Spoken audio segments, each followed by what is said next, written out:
That's when the frustration comes, isn't it? I don't know why I was so bad today. Face sends it, path bends it. What we can do as we swing through is just let the toe, so you'd have a nice firm grip, but you'd allow your whole arm to move and be fluid. There's a sequence going on.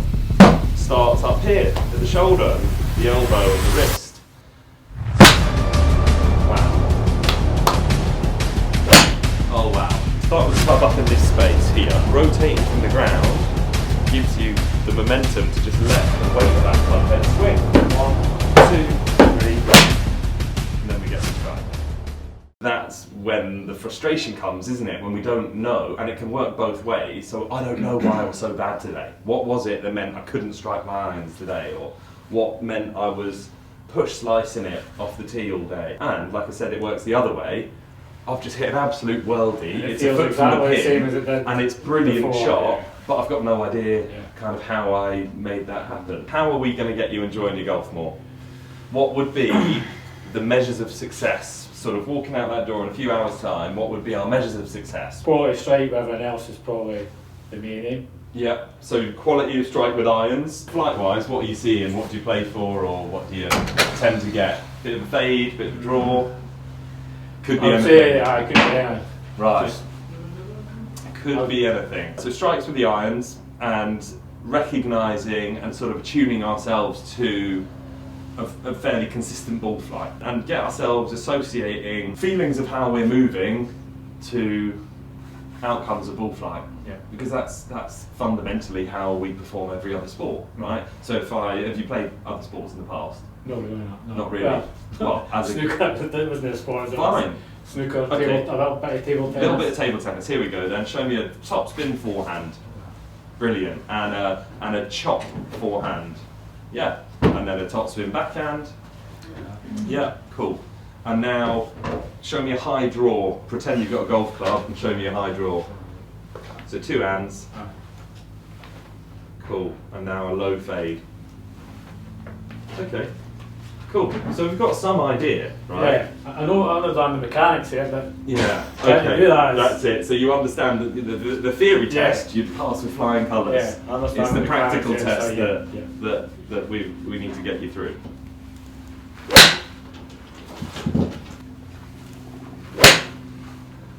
Nice one. they're coming down again.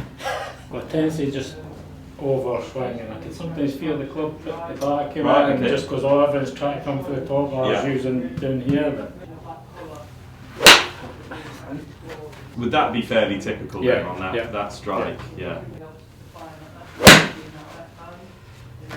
Yeah, and then we can pull draw it like that. Yeah.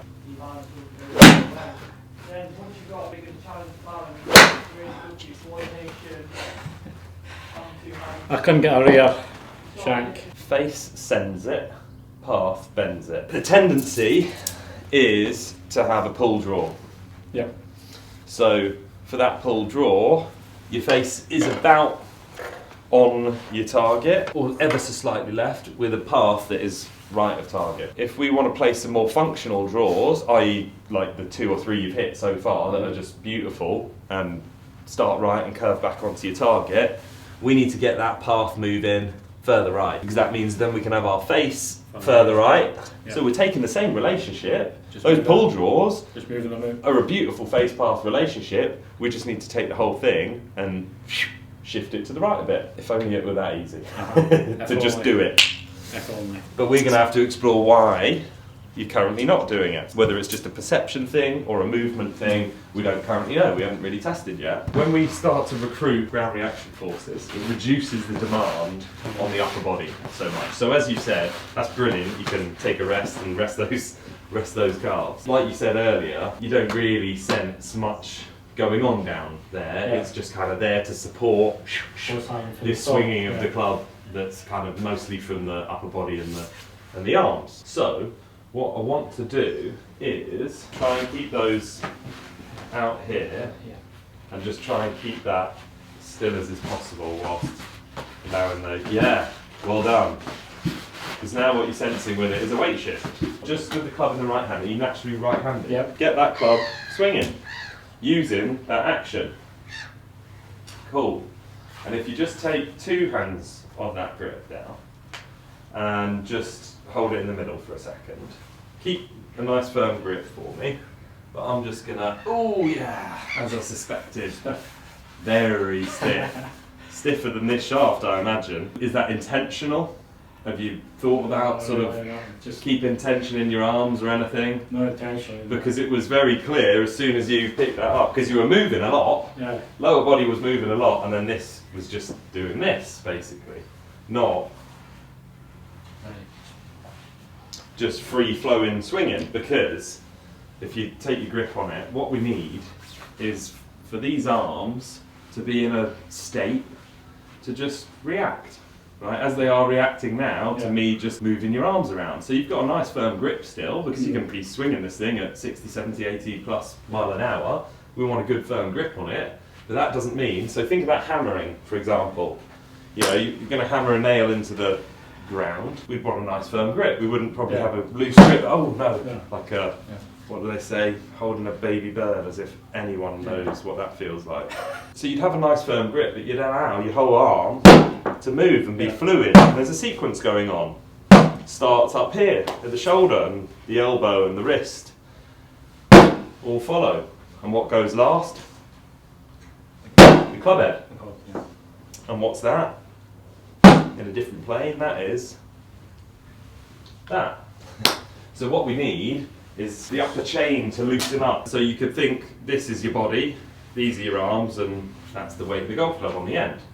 When we try and do the same thing with a solid, this would be your arms, right?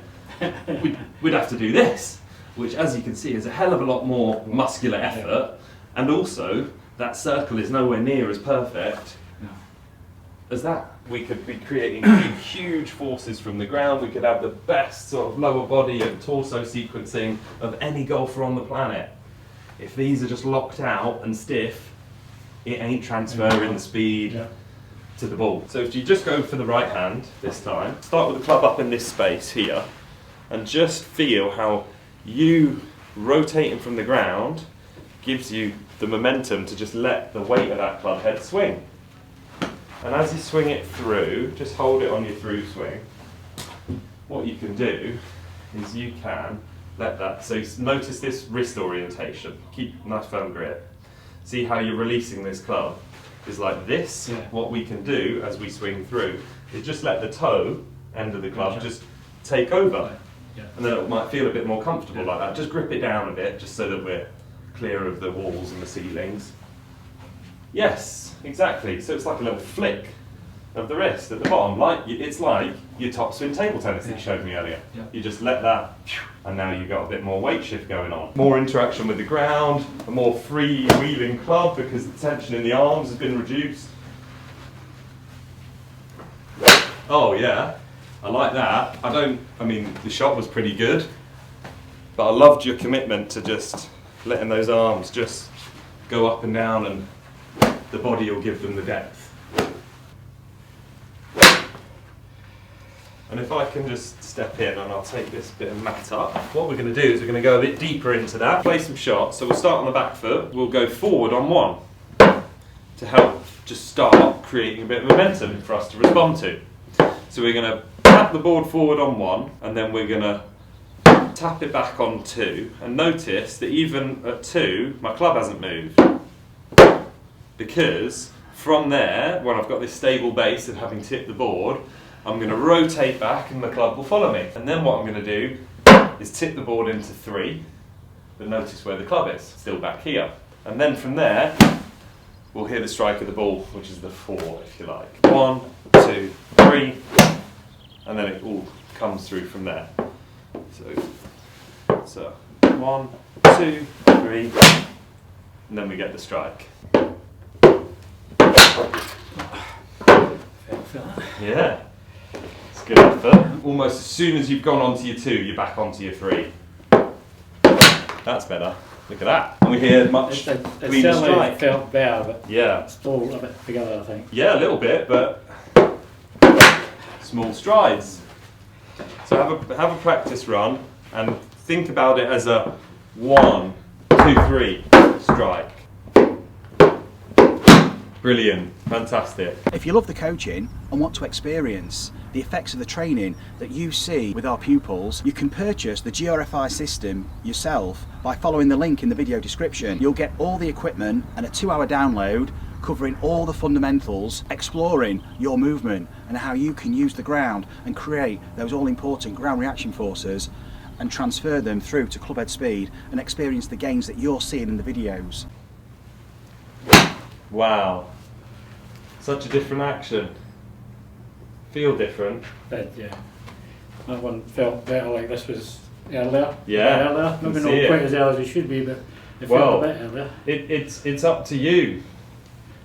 Yes. Well done. The body just needs some time and an experience of what it feels like, and then it can start to build some trust around it. That's good. That's really good. Yeah. Nice one. We're slowly starting to see less of a hit with the arms. Yeah. You're just allowing the club to swing through. There you go. Nice one. Yeah. Fantastic. Wow. Scott, that's awesome. We've now had 5 or 6 in a row that have all started pretty much on exactly the same line and then drawn to various degrees. Yeah, look at this. Wow, that one's gone a long way. Most of them, I'm not feeling off the club face. I wanted to let you hit another couple because I was just going to say notice the strikes in the last 10 shots. Yeah. They've all been a lot better, not so clean. Yeah, clean. A lot higher on the ball flight. Yeah. Oh, wow. Scott, that's absolutely fantastic. How'd that feel? Felt good. Good. Felt like nothing, you know, but another one of them. Relatively effortless. Yeah. Oh, wow. That's I felt good, that one. That's perfect. Yeah. It's so good. Feels good. Does it? It feels good. Completely different. Yeah. It looks completely different. I'm excited for you to watch this back on video. It's definitely trying to get this. Yes, it's your pressure shift. 1, 2, the three early enough. 3 strikes. That's what. That's what's helping me. Yeah. Absolutely. Because you're really not used to shifting your pressure ahead of the club. Yeah. You're used to almost using the club to shift your pressure. Definitely. Absolutely you are. So I kind of knew that, but I had no idea how to fix it. Yeah, exactly. You have to experience it. And like we said, today is just the start, Scott. So Yeah, I know that, yeah. as much as you might be reminding yourself a lot of the time, getting into my lead side and stuff like that, you give it a few practice sessions, a nice few rounds where you start seeing the results out in the real environment, out on the golf course. A couple of months, you probably won't even think about it. Yeah. It'll just be happening. Right, should we get your driver out? Yeah, we've got a bit of a downward angle of attack on it, which is obviously we don't want with the driver so much. I mean, you can, but it's not going to give us the optimal kind of launch and spin that we want. Yeah. Cool. Eye in the face again. Absolutely. There's 14 different clubs in your bag, so 14 different swings in effect. Yes, absolutely, there is a sort of gross overall movement pattern that we recognise and that is fairly similar, but we're just adapting it for the loft and lies of each club, right? Because obviously your 56-degree wedge is a very different beast from your driver, and your wedges and your irons need to be hit on that downward angle of attack, whereas obviously with the driver we're teeing it up so it's a couple inches off the ground, whole different ball game. So the black tape is like the impact area with your irons, and what you've just been hitting, beautiful iron shots. We've got our low point in front of where we're striking the ball, so you're catching it on the downward part of this arc. This is the club head swing around your body, and you're hitting those beautiful draws on the downward part of the arc. So here's the low point, you're getting it just before the low point, so it's on the down, and notice what it gives us. Now, when we've got our low point behind the ball, i.e. we're hitting up on the tee peg, that we've still got the same swing direction, He's going left. but that path goes left. So swing direction is the same, path completely different. What we've got to recognise then is how we need to really shift our swing direction quite a lot, because it's also a shallower swing. We need to change our swing direction quite a lot just to get a functional path for a draw. Not saying we have to play draws, absolutely not, but let's explore it. Also, something else you've been doing, look at the sort of lie angles of the shaft, the shaft angles. We've got like a bit of You were sort of stood to your driver, Same as an iron. yeah, kind of like it was your wedge or something. Just let your arms hang, and then where they hang, you can put the club in. Wow, wow. Yeah, what a difference. What a difference that is. Yeah, beautiful. Yeah. Just held its line, didn't quite draw back, but I mean, Still that's just straight so down the much better than fairway. what has been. yeah. Awesome. Oh, wow. Literally straight over it. And that was under pressure as well, because that tractor was heading towards us. If Yeah, you that didn't, was the if you other didn't one. get the good launch, He was getting he it. was in hospital tonight. Yeah. Scott, that's amazing. Yeah. We'll finish on that one. Thank you Scott, very much. absolute Pleasure, pleasure to mate. meet you, sir. That was Thank you. phenomenal. Yeah, loved it. Really good. First we all thought, am I ever going to get this? Am I going to get this? Yeah, but it's a It does journey. come. Yeah. It's not oh, we just do this exercise and instantly you're better. This is developing awareness. But Yeah. why I've really enjoyed this session, your commitment to just staying on this journey, commitment to just going with it, Yeah. and just giving up on everything you've sort of focused on before.